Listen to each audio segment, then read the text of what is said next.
আজ 18 জুলাই শুক্রবার জানাবো আজকের বাছাই করা গুরুত্বপূর্ণ তাজা খবর। শুরুতেই হেডলাইন। কমিশনের বড় পদক্ষেপ বাতিল হওয়ার পথে 7 রাজনৈতিক দল।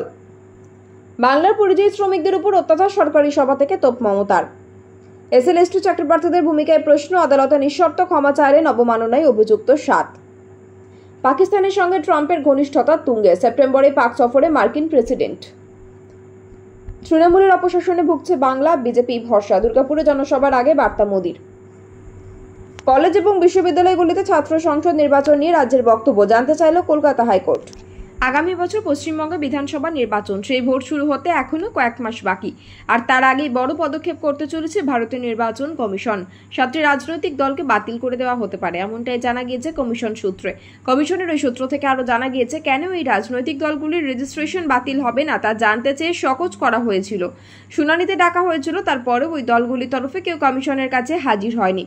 নির্বাচন কমিশন সূত্রে জানা গিয়েছে, সারা দেশে মোট 345টি রাজনৈতিক দলকে চিহ্নিত করা হয়।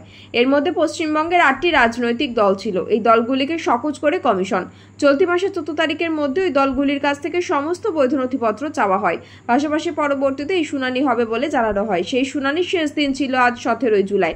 নির্বাচন কমিশনের এক আধিকারিক জানিয়েছেন, 8টি রাজনৈতিক দলের মধ্যে একটি দল নির্ধারিত সময়ের মধ্যে সমস্ত বৈধ নথিপত্র জমা করে শুনানিতেও হাজির হয়, তাই তাদের রেজিস্ট্রেশন বাতিল হচ্ছে না। তবে বাকি 7টি রাজনৈতিক দলের রেজিস্ট্রেশন বাতিল হওয়ার প্রবল সম্ভাবনা রয়েছে। কমিশন সূত্রে খবর, তাদের নোটিশ মেনে 14 জুলাইয়ের মধ্যে সমস্ত নথিপত্র জমা দিয়েছিল মূল নিবাসী পার্টি অফ ইন্ডিয়া। তারা শুনানিতেও হাজির হয়েছিল। তাদের পেশ করা নথিগুলি বৈধ। তারা 2019 সাল থেকে ভোটে লড়ছে, তবে তাদের প্রার্থীরা নির্দল হিসেবে ভোটে লড়াই করে, সেই কারণে তাদের রেজিস্ট্রেশন বাতিল হচ্ছে না। কিন্তু বাকি 7টি দল এবার বিলুপ্ত হওয়ার পথে। বাংলাভাষী পরিযায়ী শ্রমিকদের বাংলাদেশি কিংবা রোহিঙ্গা বলে চিহ্নিত করার প্রবণতার বিরুদ্ধে আরও একবার সরব হলেন মুখ্যমন্ত্রী মমতা বন্দ্যোপাধ্যায়। নাম না করে কেন্দ্রের বিরুদ্ধে তোপ দাগলেন তিনি। বৃহস্পতিবার নিউ টাউনের এক সরাসরি অনুষ্ঠানের থেকে মমতা স্পষ্ট করে দেন, কাউকে কাউকে এদেশে অতিথি করে রাখা হচ্ছে। তাদের নিয়ে বাংলায় কোনো আপত্তি নেই। আপত্তি তখনই যখন এই রাজ্যের শ্রমজীবী মানুষ শুধুমাত্র বাংলায় কথা বলেন এবং তাদের বিদেশি বলে চিহ্নিত করা হয়। মুখ্যমন্ত্রীর কথাই আমি ভেদাভেদ করি না। মানুষ হওয়াই সবচেয়ে বড় পরিচয়। পদবি বা ধর্ম চিনে নয়, মানবিকতা দিয়ে মানুষকে চেনা উচিত। আমি আমার ফাইলে পদবি লিখি না, কারণ আমার পদবি হলো মনুষ্যত্ব। এই মানবিক প্রমাণ যেন দানবিক না হয়। সব ধর্মকে আমি সম্মান করি, কিন্তু আজ বাংলা ভাষা বললেই বলা হচ্ছে ডিপোর্ট করে দাও। ওরা জানে না বাংলা পৃথিবীর 5ম আর এশিয়ার 2য় সর্বাধিক প্রচলিত ভাষা। এদিন তিনি কেন্দ্রের অবস্থানের অসঙ্গতি প্রসঙ্গ তুলে ধরেন। একদিকে বাংলাভাষী শ্রমিকদের রোহিঙ্গা আর বাংলাদেশি বলে অপমান করা হচ্ছে, আর অন্যদিকে কিছু মানুষকে রাজনৈতিক আশ্রয় দেওয়া হয়েছে, যা নিয়ে আমি কখনো প্রশ্ন তুলি না, কারণ ভারতের রাজনৈতিক কূটনৈতিক প্রয়োজন আছে। এসএলএসটি কর্মশিক্ষা শারীরশিক্ষায় অতিরিক্ত শূন্যপদ নিয়োগের সংক্রান্ত আদালত অবমাননা মামলায় নিঃশর্ত ক্ষমা চাইলেন অবমাননায় অভিযুক্ত 7 চাকরি প্রার্থী। বৃহস্পতিবার বিচারপতি অরিজিৎ বন্দ্যোপাধ্যায়, বিচারপতি সব্যসাচী ভট্টাচার্য, বিচারপতি রাজর্ষি ভরদ্বাজের বিশেষ বেঞ্চে অভিযুক্ত 7 জনের আইনজীবী প্রতীক মজুমদার হলফনামায় নিঃশর্ত ক্ষমা চেয়ে বলেন, যা ঘটেছে তা দুর্ভাগ্যজনক, হওয়া উচিত ছিল না। জাস্টিফাই করছি না, শুধুমাত্র হতাশাও বলবো না, তারা পরিস্থিতির শিকার। অভিযুক্তদের বক্তব্য, গত 4-5 বছর ধরে ঘটছে। তারা আশা করেছিলেন নিয়োগ হবে, রাজ্যও রাজি ছিল, কিন্তু স্থগিতাদেশ নয়। তার জন্য হতাশায় এটা হয়েছে। এটা করা উদ্দেশ্য ছিল না। এদিন তার প্রেক্ষিতে অভিযুক্ত হবু শিক্ষকদের আদালতের প্রশ্নের মুখে পড়তে হয়। আদালতের প্রাথমিক পর্যবেক্ষণে ছিলেন বেঞ্চের বিচারপতি সব্যসাচী ভট্টাচার্যের মন্তব্য, আমরা ছবি দেখলাম, আপনারা বিচারপতির ছবি মারিয়ে দিচ্ছেন। বিচারপতির ছবি বিক্ষোভে রাখার অর্থ কি বুঝলাম না। নিশ্চিতভাবেই ওনাকে সম্মান জানাচ্ছিলেন না আপনারা। যদিও আদালত অবমাননায় অভিযুক্তদের সাফাই ছবি নিয়ে দাঁড়িয়েছিলেন, পা মারাননি। ফের বিচারপতি সব্যসাচী ভট্টাচার্যকে বলতে শোনা যায়, হতাশা হলেই এই আচরণ কি গ্রহণীয়? প্রতিটি ক্ষেত্রে হতাশার জন্য এটা কি হতে পারে? বিচারপতিকে কি শাসাচ্ছেন বলে মন্তব্য করেন বিচারপতি সব্যসাচী ভট্টাচার্য। তিনি বলেন, বিচারপতির বিরুদ্ধে ব্যক্তিগত কোনো আক্রোশ নেই, শুধু এই মামলার জন্য এই আচরণ কেন? সব মামলায় ক্ষমা চাইলেই সমাধান হয় না। পানের দোকানেও বিচারপতির সমালোচনা হয়। আমরা এসব ভাবি না, কিন্তু এটা কি শুধুই সাধারণ আচরণ? এটা কি আমাদের সংস্কৃতি ছিল? তার দাবি, ডিগনিটির প্রশ্ন যখন উঠছে সবার কথাই বলা দরকার। অবমাননার যে অভিযোগ এসেছে, সেই ঘটনার দিন সেসব আইনজীবীরা ছিলেন, তারা শুধু আইনজীবী নয়, রাজনৈতিক দলের সমর্থকও। আগামী সেপ্টেম্বর মাসেই পাকিস্তান সফরে যাচ্ছেন মার্কিন প্রেসিডেন্ট ডোনাল্ড ট্রাম্প। ইসলামাবাদে 2টি সংবাদ মাধ্যম এমনটাই জানিয়েছে। যদিও পাকিস্তানের তরফে সরকারিভাবে এ বিষয়ে এখনো কিছু জানানো হয়নি। যদি ট্রাম্প সত্যিই পাকিস্তানে যান, তাহলে 2 দশক পর এটাই হবে কোনো মার্কিন প্রেসিডেন্টের ইসলামাবাদ সফর। 2006 সালে তৎকালীন মার্কিন প্রেসিডেন্ট জর্জ বুশ পাকিস্তানের মাটিতে পা রেখেছিলেন। তারপর থেকে আর কোনো মার্কিন প্রেসিডেন্টই পাক সফরে যাননি।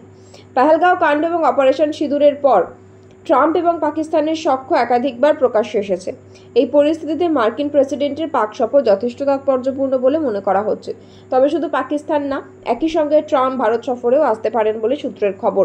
পেহেলগাঁও কাণ্ডের পর মার্কিন প্রেসিডেন্ট বরাবর বলে এসেছেন, ভারত ও পাকিস্তানের মধ্যে সংঘাত তিনিই থামিয়েছেন। বাণিজ্য বন্ধের হুমকি দিয়ে দুই পরমাণু শক্তিধর দেশের মধ্যে সংঘাত রুখে দেওয়ার কৃতিত্ব দেওয়া তাকে উচিত বলে মার্কিন প্রেসিডেন্টের। নয়াদিল্লি সেই দাবি খারিজ করে দিল। পাকিস্তানের প্রকাশ্যে ট্রাম্পের সেই দাবি মেনে নিয়েছে। শুধু মেনে নেওয়াই নয়, আগামী দিনে আমেরিকার সাহায্য পাওয়ার আশায় ট্রাম্পের নাম নোবেল পুরস্কারের জন্য সুপারিশ করেছে ইসলামাবাদ। পাকিস্তান সরকারের এক্স হ্যান্ডেলে বিবৃতি দিয়ে বলেছে, 2026 সালে নোবেল পাওয়ার সবচেয়ে যোগ্য দাবিদার মার্কিন প্রেসিডেন্টই। কারণ ভারত এবং পাকিস্তানের সংঘর্ষে প্রকৃত শান্তি প্রতিষ্ঠাতা হিসেবে উঠে এসেছেন তিনি। শুধু তাই নয়, গত মাসে আমেরিকা সফরে যান পাক সেনাপ্রধান আসিম মুনির। সেখানে তিনি ট্রাম্পের সঙ্গে দ্বিপ্রাহরিক আহার করেন। পাশাপাশি রুদ্ধদ্বার বৈঠকও করেন দুজন। বৈঠক শেষে ট্রাম্প বলেন, আজ আমি আসিম মুনিরের সঙ্গে দেখা করলাম কারণ আমি সংঘাত থামানোর জন্য ওকে ধন্যবাদ দিতে চাই। যুদ্ধ না করার জন্য, লড়াই থামিয়ে দেওয়ার জন্য আমি ওকে ধন্যবাদ দিতে চাই। ট্রাম্প যদি সত্যি চলতি বছরে পাক ভূমে পা রাখেন, তাহলে সে দেশের প্রতি তার ঘনিষ্ঠতা যে স্পষ্ট হবে তা বলার অপেক্ষা রাখে না, যার বদলে নানা কূটনৈতিক সমঝোতা আসতে পারে, এমনটাই মনে করছেন ওয়াকিবহাল মহল। তৃণমূলের অপশাসন চলছে পশ্চিমবঙ্গে, এখানে একমাত্র ভরসা বিজেপি। পশ্চিম বর্ধমানে দুর্গাপুরে জনসভার আগের রাতে সমাজ মাধ্যমে এমনটাই বার্তা দিলেন প্রধানমন্ত্রী নরেন্দ্র মোদী। সেই সঙ্গে তার জনসভায় যোগ দেওয়ার জন্য সাধারণ মানুষকে আহ্বান জানালেন। গত মে মাসে উত্তরবঙ্গে সভা করে গিয়েছেন প্রধানমন্ত্রী। শুক্রবার আবার আসছেন বঙ্গ সফরে। দুর্গাপুরের নেহেরু স্টেডিয়ামে দুপুর 2:30 নাগাদ তার সভা শুরু হবে। প্রশাসনিক কিছু কর্মসূচি বেলা 3টে থেকে দুপুরে রাজনৈতিক সভা করবেন মোদী। রাজ্য বিজেপির প্রথম সারির সব নেতারই এই সভায় উপস্থিত থাকার কথা। তার আগে বৃহস্পতিবার রাতে সমাজ মাধ্যমে প্রধানমন্ত্রী লিখলেন, তৃণমূলের অপশাসনে ভুগছে পশ্চিমবঙ্গ।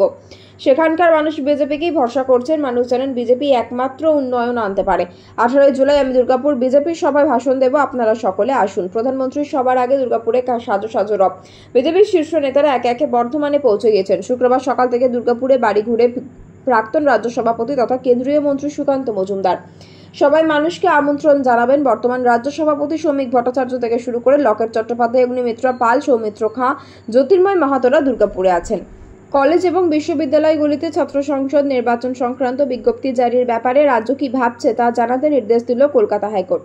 শুধু তাই নয়, শিক্ষা প্রতিষ্ঠানগুলি যাতে রাজনীতি মুক্ত হয় তেমনটাই চাইছে বিচারপতি সৌমেন সেন ও বিচারপতি স্মিতা দাসদের ডিভিশন বেঞ্চ। দীর্ঘদিন ধরে রাজ্যের কলেজ এবং বিশ্ববিদ্যালয়ে ছাত্র সংসদ নির্বাচন না হওয়ায় জনস্বার্থ মামলা দায়ের হয়েছিল। আজ বৃহস্পতিবার সেই মামলার শুনানিতে কেন ছাত্র নির্বাচন হচ্ছে না রাজ্যের কাছে তা জানতে চায় আদালত।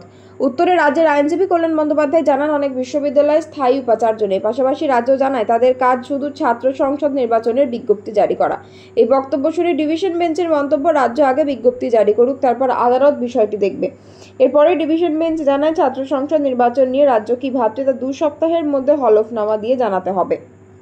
এছাড়াও এদিন রাজ্যের উদ্দেশ্যে বিচারপতি সেনের ডিভিশন বেঞ্চের মন্তব্য, সেসব বিশ্ববিদ্যালয়ে স্থায়ী উপাচার্য রয়েছে, সেখানে কেন নির্বাচন হবে না। রাজ্যের আইনজীবী কল্যাণ বন্দ্যোপাধ্যায় জানান, বিশ্ববিদ্যালয়ের উপাচার্য নিয়োগ নিয়ে স্থায়ী কমিটি সুপারিশের প্রক্রিয়া চলছে। যেসব বিশ্ববিদ্যালয়ে অস্থায়ী উপাচার্য রয়েছেন সেখানে ভোট করানো যাবে না, কারণ সুপ্রিম কোর্টের নির্দেশে এই অস্থায়ী উপাচার্যদের নীতি নির্ধারণ নিয়ে সিদ্ধান্ত নেওয়ার ক্ষমতা নেই।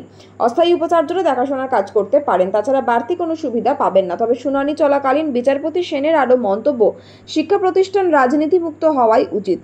স্কুল এবং কলেজের পরিচালন সমিতিতে রাজনৈতিক ব্যক্তিদের পরিবর্তে শিক্ষাবিদদের রাখা হোক, তাদের থেকে ছাত্ররাও কিছু শিখতে পারবে।